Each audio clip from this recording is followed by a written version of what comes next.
नमस्कार, स्वागत करता हूं मैं आपका YouTube चैनल के इस प्लेटफॉर्म पे टारगेट एकेडमी में। आज की क्लास में हम डिस्कस करने वाले हैं महादेवी वर्मा को, जो कि हमारा गद्य में दिया हुआ है। तो महादेवी वर्मा के बारे में डिस्कस करने से पहले हम उसके इनके जन्म के बारे में और इनकी काव्य रचनाएं और क्या क्या एग्जाम में क्वेश्चन पूछता है। देखिए, इनके एग्जाम में जो क्वेश्चन पूछता है वो पूछता है इनके जो काव्य संग्रह है और जो इनके इसके जो निबंध दे रखा है, ठीक है। और मोस्टली पूछता है इसके जो इनकी जो इनको पुरस्कार दिया हुआ है, ठीक है। यहाँ से क्वेश्चन एग्जाम में पूछता है। तो चलिए देख लेते हैं इनका जन्म। देखिए, इनका जन्म होता है 1907 ईस्वी में। 1907 ईस्वी में उत्तर प्रदेश में, ठीक है। उत्तर प्रदेश में कहाँ पे? फर्रुखाबाद में। उत्तर प्रदेश में होता है फर्रुखाबाद में, ठीक है। ठीक है, फर्रुखाबाद लिख लेना, उत्तर प्रदेश फर्रुखाबाद। देखिए, इनको ज्ञानपीठ पुरस्कार मिला है, वो भी 1982 में। किसके लिए? यामा के लिए। यामा के लिए इनको ज्ञानपीठ पुरस्कार मिला है और पद्म भूषण मिला है इनको 1965 में मिला है। 1956 में, सॉरी, 1956 में इनको पद्म भूषण से सम्मानित किया गया, ठीक है। आधुनिक साहित्य की मीरा कहते हैं इन्हें, ठीक है। महादेवी वर्मा को आधुनिक साहित्य की मीरा कहते हैं। उसके बाद कुल 8 वर्ष की उम्र में इन्होंने एक कविता लिखी थी, 12 मासा, ठीक है। जब ये 8 साल की थी महादेवी वर्मा जी, तो इन्होंने एक कविता लिखी जिसका नाम है 12 मासा, ठीक है। 12 मासा नाम की इन्होंने एक कविता लिख ली थी अपनी 8 साल की उम्र में, ठीक है, जब ये बहुत छोटी थी। उसके बाद जो इनकी प्रमुख रचनाएं काव्य, देखिए काव्य देख लेते हैं। नीरजा, जो जो इंपॉर्टेंट हो जाते हैं वो देख लेते हैं। नीरजा, दीप शिखा,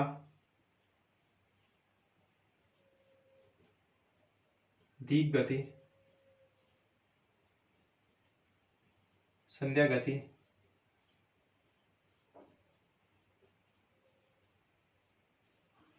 संध्या गति, अग्नि रेखा,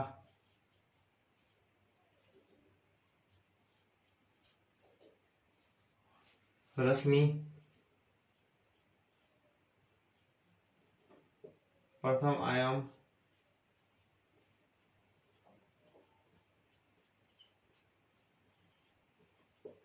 प्रथम आयाम हो गया, यात्मिक हो गया, यामा हो गया, ठीक है, जिसके लिए इन्हें ज्ञानपीठ पुरस्कार मिला हुआ। आत्मिक याम, आत्मिक होगा, ठीक है, आत्मिक, आत्मिक, यामा, अग्निरेखा, दीप गति, संध्या गति, अग्निरेखा, रश्मि, ठीक है। और यामा के लिए इन्हें ज्ञानपीठ पुरस्कार मिला हुआ है, ठीक है। इसके बाद निबंध देख लेते हैं। निबंध हो गए इनके युद्ध और नारी, नारित्व का अभिशाप,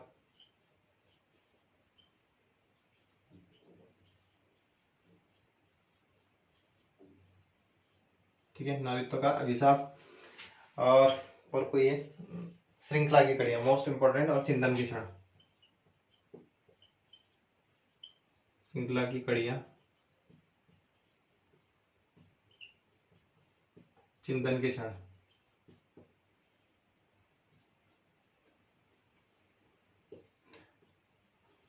चिंतन के क्षण, ठीक है। इसके बाद रेखा चित्र हो गए, अतीत के चलचित्र और स्मृति की रेखाएं। दो ही मोस्ट इंपोर्टेंट हो जाते हैं, अतीत के चलचित्र और स्मृति की रेखाएं,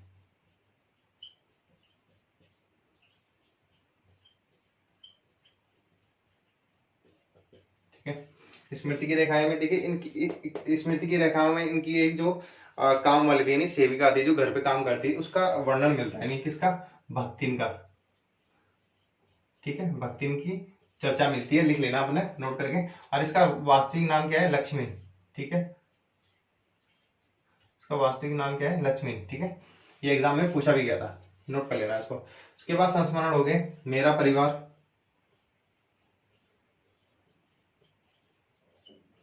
ठीक है, मेरा परिवार, संस्मरण, और कोई है, संस्मरण हो गया आपका। उसके बाद पथ के साथी, ठीक है,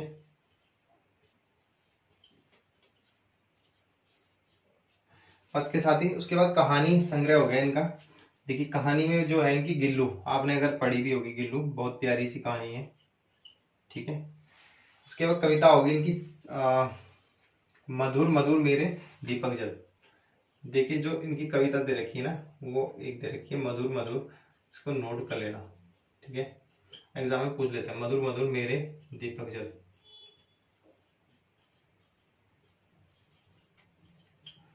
और इनकी पत्रिका है चांद, ठीक है। पत्रिका होगी इनकी चांद। बाकी सारे इंपॉर्टेंट पॉइंट हमने कवर कर ही लिए, ठीक है। तो एक बार क्विक रिवीजन कर लेते हैं। देखिए महादेवी वर्मा का जो जन्म होता है वो 1907 ईस्वी में उत्तर प्रदेश के फरुखाबाद में इनका जन्म होता है, ठीक है। 8 वर्ष की, मात्र 8 वर्ष की उम्र में इन्होंने अपनी एक कविता लिख ली थी जिसका नाम था 12 मासा, ठीक है। उसके बाद इनको जो पुरस्कार से सम्मानित किए गए वो 2 थे, एक पद्म भूषण और एक आपका ज्ञानपीठ पुरस्कार। एक और था शेख सरिया, लेकिन इतना इंपॉर्टेंट नहीं है एग्जाम के लिए। तो जो पद्म भूषण मिला इनके लिए 1956 में, 1982 में मिला इनको ज्ञानपीठ पुरस्कार, जो कि किसके लिए मिला है, यामा के लिए इनको मिला है। उसके बाद बात करते हैं इनकी जो काव्य रचनाएं। देखिए काव्य रचनाएं मोस्ट इंपोर्टेंट हो जाती है एग्जाम के लिए। तो काव्य रचनाओं में जो इनका जो है वो है नीरजा, दीपशिखा, दीपगति, संध्यागति, अग्निरेखा, रश्मि, आत्मिक, यामा, एक प्रथम आयाम, ठीक है।